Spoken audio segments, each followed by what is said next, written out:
বৃহস্পতিবার রাজধানীতে ৫১তম রাজ্যস্তরীয় বাল বৈজ্ঞানিক প্রদর্শনী উপলক্ষে এক সুদৃশ্য র্যালি অনুষ্ঠিত হয়। এই র্যালিতে ১২টি বিদ্যালয়ের মোট ১২০০ জন ছাত্রছাত্রী অংশগ্রহণ করে। এই দিন সকালে রাজধানীর উমাকান্ত স্কুল মাঠে র্যালিটির সূচনা হয়।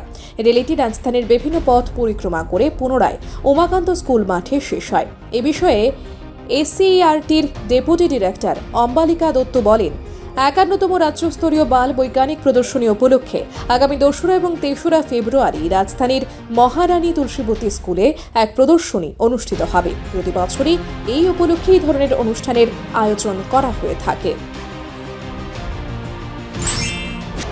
৫১তম রাজ্যস্তরীয় বাল বৈজ্ঞানিক প্রদর্শনী আগামী ২রা এবং ৩রা ফেব্রুয়ারি তুলসীবতী বালিকা বিদ্যালয়ে এই এক্সিবিশন অনুষ্ঠিত হবে।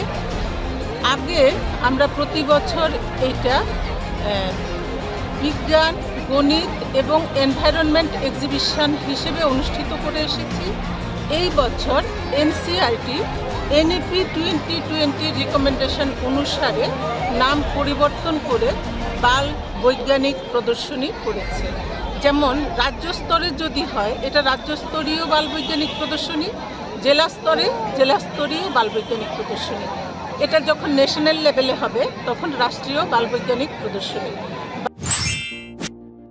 রিপোর্ট সুবার্তা।